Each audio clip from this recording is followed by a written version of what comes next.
اور all of a sudden اس زمانے میں ہم پرائیویٹائزیشن کمیشن میں ممبر بھی تھے.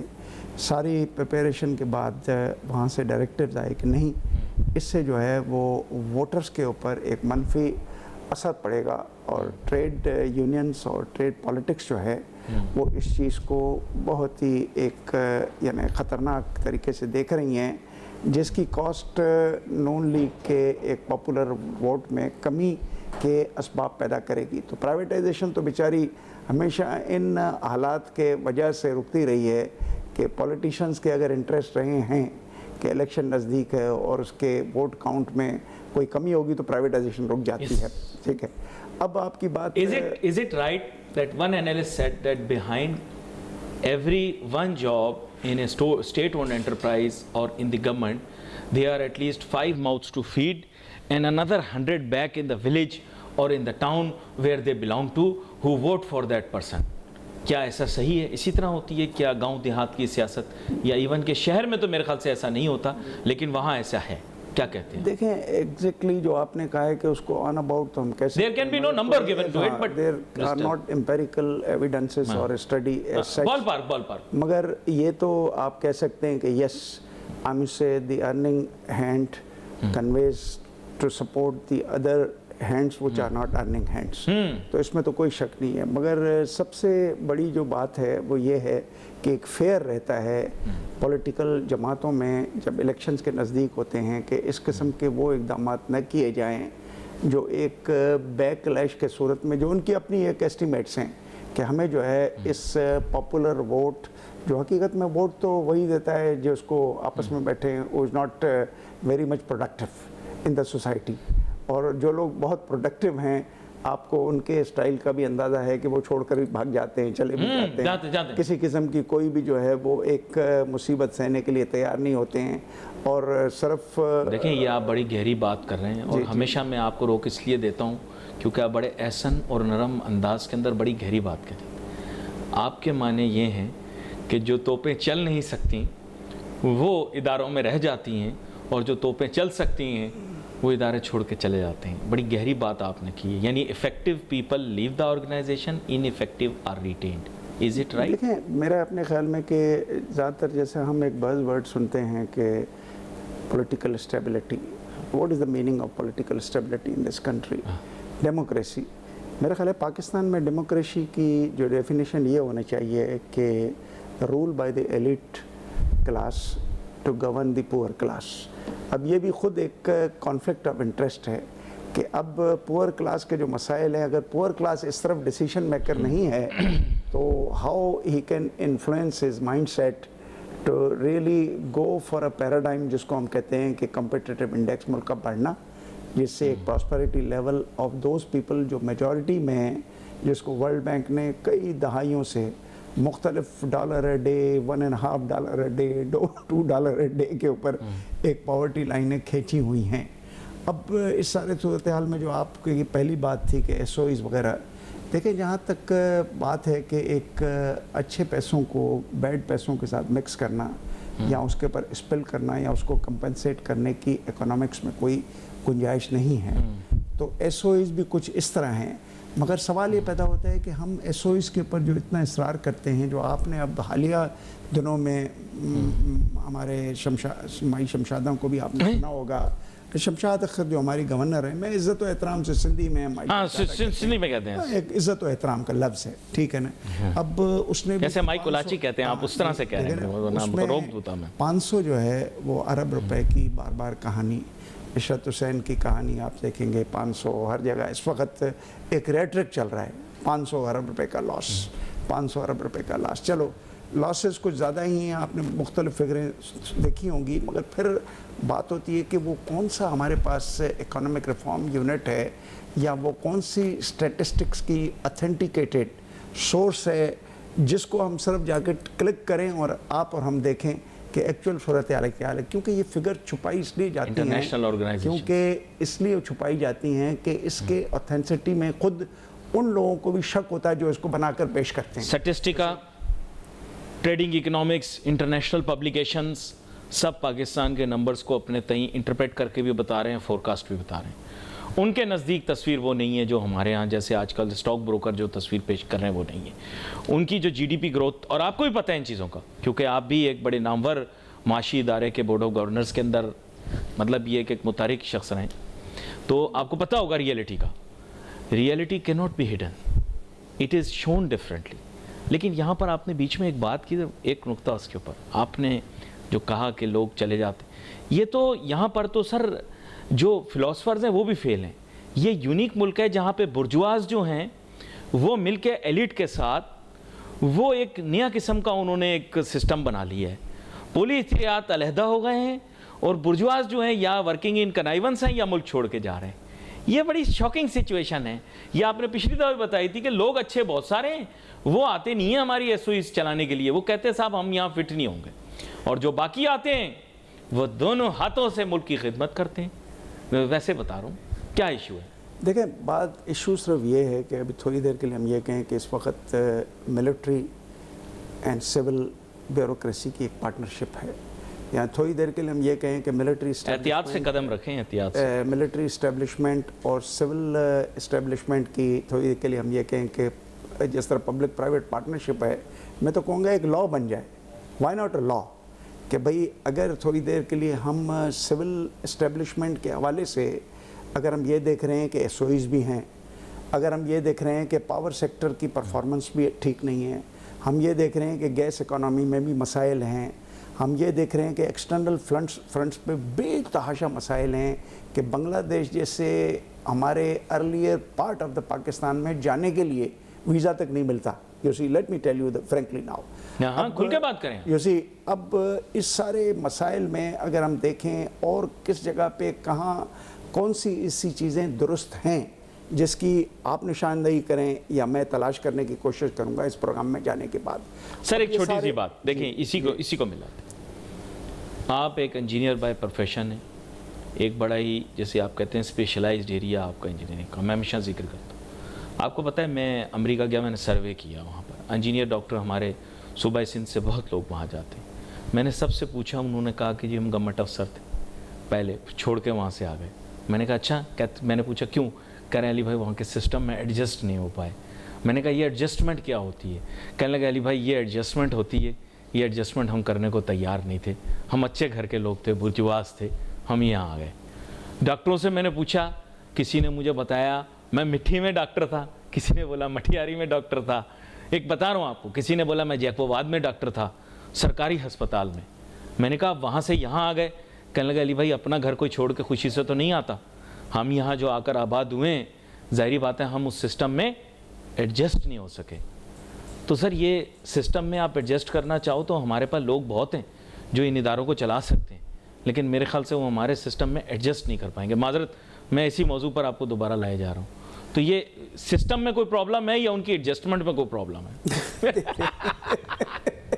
دیکھیں میرا خیال ہے کہ دونوں چیزوں کو اگر ہم کمپاؤنڈ کریں تو سسٹم جو ہے, اگر ہم ایک ڈومیسٹک سسٹم جس کو ہم کہتے ہیں کہ ایک ریاستی وہ سسٹم جس سے ریاست جو ہے مفید اقدامات کرے, جس کا مین آبجیکٹو یہی ہوتا ہے ساری دنیا میں کہ ایک ٹرمز آف ایکوالٹی نہ ہوتے ہوئے بھی ایک ٹرانسفر کیا جاتا ہے. میکسیمم ہم سے try to be a situation جس میں ایکوالٹی کو کسی طریقے سے اس سیگمنٹ کی طرف بھی لے کر جایا جاتا ہے جن کے پاس کچھ بھی نہیں ہے. پاکستان کے جو سب سے بڑے مسائل ہیں اس میں ہم دیکھتے ہیں کہ اس سارے نظام میں جو نظام ہے یہ کالونیل اونرشپ والا نظام ہے. اس نظام میں پروفیشنلزم کی کبھی بھی کوئی گنجائش نہیں رہی ہے. اگر ہم تھوڑی دیر کے لیے اور بات کریں, آپ نے ایس او ایز کی بات کی, کیا جب ہم بات کرتے ہیں کہ 500 ارب روپے کا نقصان, تو کبھی ہم نے کیا یہ بات کی کہ جنہوں نے اس ایس او ایز کو اس جگہ پہ پہنچایا جہاں 500 ارب روپے کی ایک سسٹینبل لاسز کا لفظ میں استعمال کرتا ہوں, وہ ہے اس کے پیچھے کیا محرکات تھے, کیا نان پروفیشنلزم تھی, کیا سسٹم میں خرابیاں تھیں, کیا مینجمنٹ اینڈ گورننس کا نظام تھا جو ان چیزوں کو مفید, پروڈکٹیو اور اکنامیکلی وائبل نہیں بنا سکا, بلکہ بنا نہیں سکے کو چھوڑیں, اس کو تباہی کے یعنی آثار جو ہے جو ہمارے سامنے آئے ہیں اس میں کبھی کسی کی کوئی اکاؤنٹیبلٹی ہوئی ہے؟ کبھی یہ سوچا گیا ہے کہ آخر جو سسٹم ہے اس میں گورننس کا جو اس وقت نظام ہے، دیکھیے وہ بڑا عجیب نظام ہے. اس نظام میں آپ ایک یعنی امتحان سے جب نکلتے ہیں تو آپ کے پاس ایک لائسنس ٹو کل جو ہے وہ مل جاتا ہے کہ آپ کی پروفیشن جو ہے اس پروفیشن میں ایکسپرٹیز نہ ہوتے ہوئے، ایک لفظ انگریزی کا میں استعمال کرتا ہوں، اس کو کہتے ہیں کہ ہاریزونٹل موومنٹس، کہ آپ ایک آدمی کا بیک گراؤنڈ اور پروفیشن کبھی بھی پاور سیکٹر کے ساتھ نہیں رہا اور وہ کسی بیت المال کا ایڈمنسٹریٹر تھا، مگر چونکہ اس سسٹم کا حصہ تھا تو اس کو انہوں نے وہاں موو کیا. نہیں تو معذرت کے ساتھ یہاں پہ ایک لقمہ آپ جی دیکھیں، بات یہ آپ کو ڈاکٹر عشرت حسین دیا، اس نے بھی اس کو ٹھیک نہیں کیا. اس سے پہلے ہم نے 2-3 مرتبہ آپ کو ریفارم کرنے کی اپرچونٹی دی. سول سرونٹس کے ایکٹ میں امینڈمنٹ لانے کی بات کی، مشرف صاحب نے بھی کوشش کی، اس کے بعد بھی لوگ آتے رہے، انہوں نے کوششیں کی. نیشنل ریکنسٹرکشن بیورو بنایا گیا، بہت ساری چیزیں کی گئیں، آپ کے سامنے کی، میں نام نہیں لے رہا. کچھ مختلف اداروں کے لوگوں کو ان میں نصب کیا گیا، کوشش جاری رہی. 0% اس کے اوپر پروگریس ہوئی. آج بھی ایک سی ایس ایس کا افسر جو ہوتا ہے وہ ایک جنرلائزڈ افسر ہوتا ہے، جبکہ امریکہ کے اندر سرکاری افسران کا جو سب سے پہلے جو سلیکشن، نامینیشن وغیرہ کا سسٹم ہوتا ہے وہ آن دی بیسس آف ایکسپرٹیز ہوتا ہے. آپ کے پاس کیوں نہیں ہوتا؟ میں یہ جاننا چاہتا ہوں. دیکھیں ہمارے پاس اس لیے نہیں ہوتا کہ اگر تھوڑی دیر کے لیے ہم کہہ رہے ہیں کہ اگر آپ مجھے ایک ہسٹری میں لے کر جا رہے ہیں کہ پہلی بار جو ہے پاکستان میں ایک سسٹم کو ڈیولپ کرنے کی کوشش کی گئی کہ سسٹم میں ہمارے ہاں ایک جو برہمن نظام تھا، اس برہمن نظام میں کہا گیا کہ شودرائے کلاس جو ہے وہ شودرائے کلاس بھی نزدیک ہو، کہ ایک unified system of governance create کیا جائے. تھوڑا سا میں اس کو نہیں تھوڑا غلط ہو گیا، غلط ہو گیا. یہ ہمارے ہاں تھوڑی ہے کلاس سسٹم، یہ تو ہندوستان میں ہے، ہمارے ہاں تھوڑی ایسی کوئی چیز ہوتی ہے. آپ مطلب مثال آپ کی غلط بیٹھ رہی ہے یہاں پر. نہیں دیکھیں برہمن کلاس کی ڈیفینیشن کیا ہے. برہمن کلاس کی ڈیفینیشن یہ ہے کہ ایک ان چیکڈ اور ان کلیمڈ اور دوسرے کے لیے ان criticize and not to be criticize class ہو گیا. اب اس کلاس کے لیے ایک بلینکٹ ایک لیوریج یہ ہے کہ وہ جو کچھ کرے، یہ ایس او ایس کی بات کی نا، میں پھر گھوم گھام کے پھر اس طرف آتا ہوں کہ کوئی کسی کی اکاؤنٹیبلٹی نہیں ہے اور اس سسٹم میں پروفیشنلزم کو پلانٹ نہیں کیا گیا ہے. ہم تھوڑی دیر کے لیے آپ کو بڑا سمپل مثال دوں کہ ایک آدمی اگر اسپورٹس کا ہیڈ بن جاتا ہے، جی let us call it a federal secretary, اس کو شاید بچپن سے ہی کبھی اسپورٹس سے دلچسپی نہیں تھی، مگر چونکہ وہ ایک برہمن کلاس لائک کا ایک حصہ ہے، اسی لیے اس کی ایک ایکسیس ہے.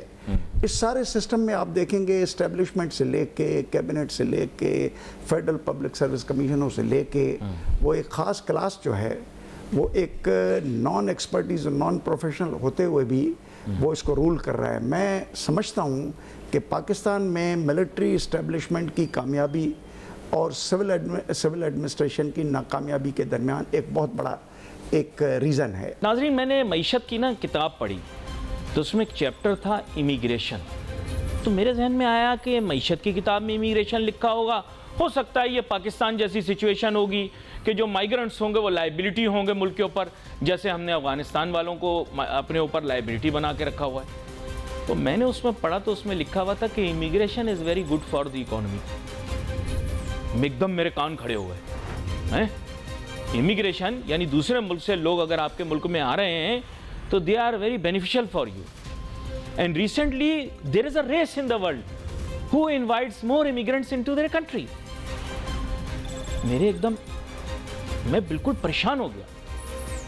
میں نے سوچا یار ہمارے پاکستان کے لوگ تو ڈنکی لگا کے یورپ کے ممالک میں جاتے ہیں، ڈنکی لگا کے جان کو خطرے میں ڈال کر میڈیٹرینین سی کے اندر اپنی بوٹوں کے اوپر ایک ساتھ جس کشتی میں 1000 لوگوں کی گنجائش ہوتی ہے وہاں پہ 5-5 ہزار گھس کے جاتے ہیں.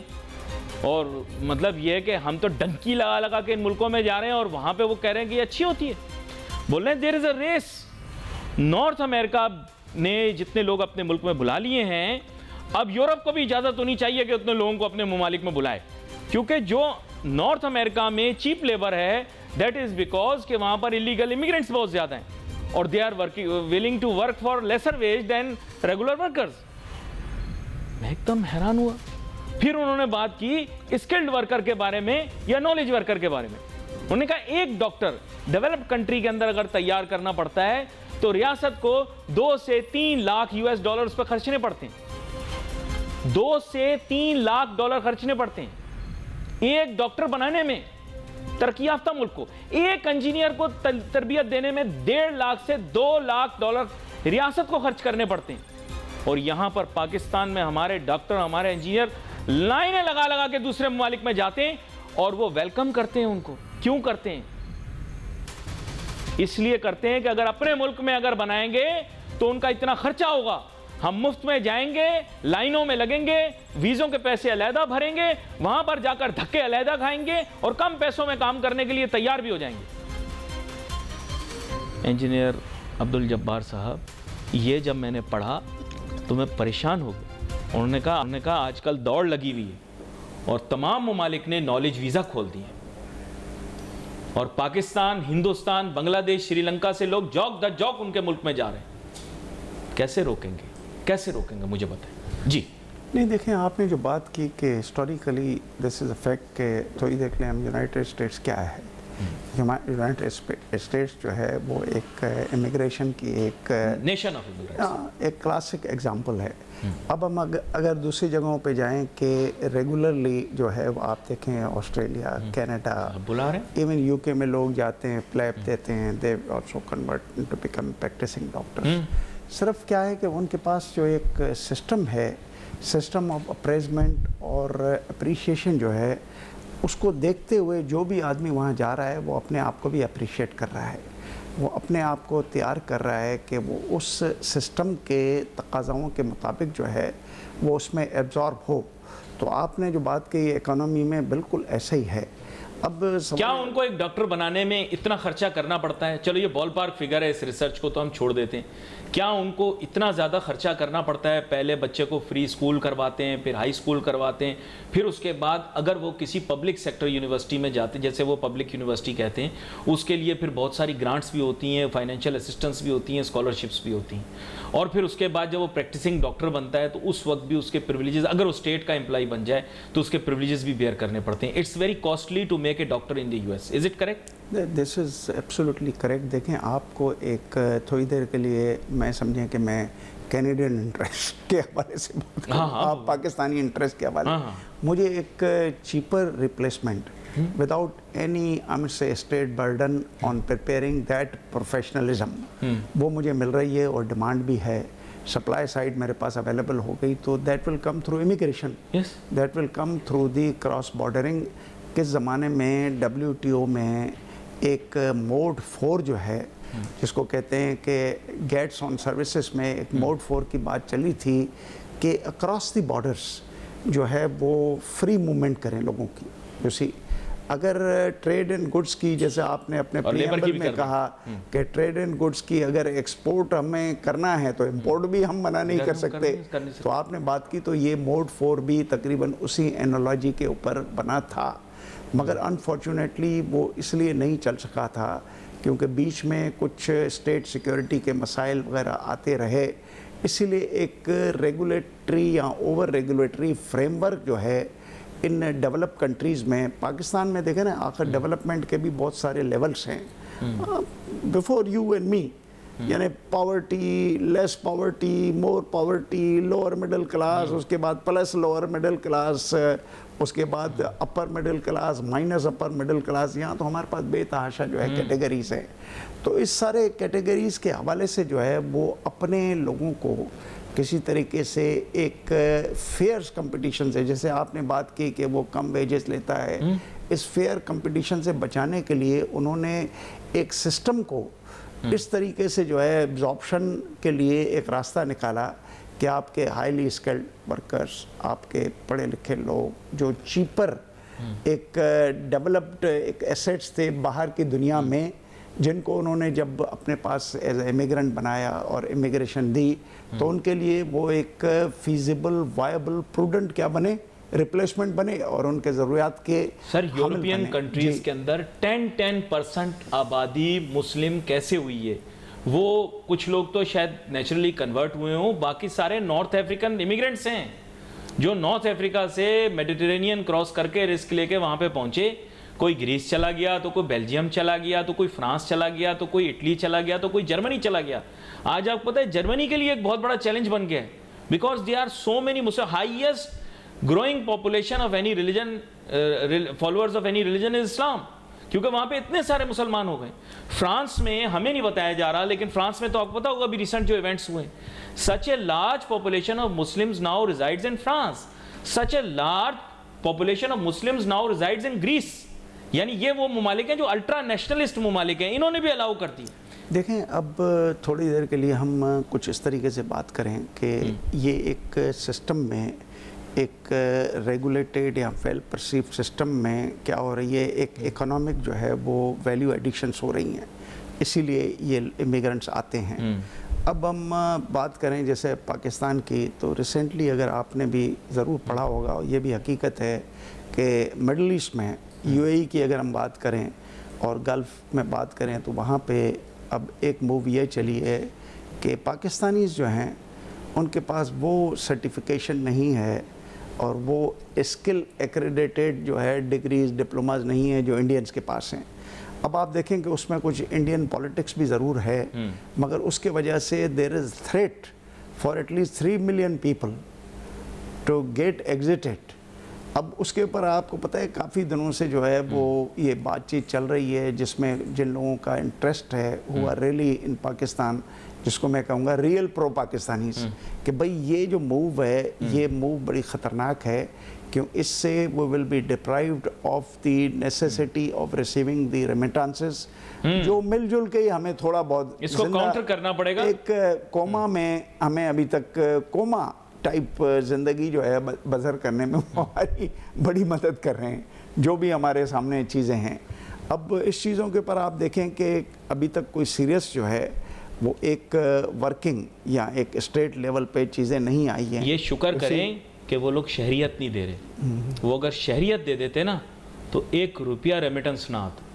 برا نہ ماننا, یہ جو ہم لوگ کہتے ہیں نا یہ مسلم امہ کے جو ممالک ہیں یہ ہمیں وہ ریزیڈنسی تو دے دیتے ہیں لیکن یہ سٹیزن شپ نہیں دے رہے. اگر یہ سٹیزن شپ دے دیں جتنے لوگ وہاں پر موجود ہیں تو یہ سب اپنی فیملیز بلا کر وہاں رکھ لیں.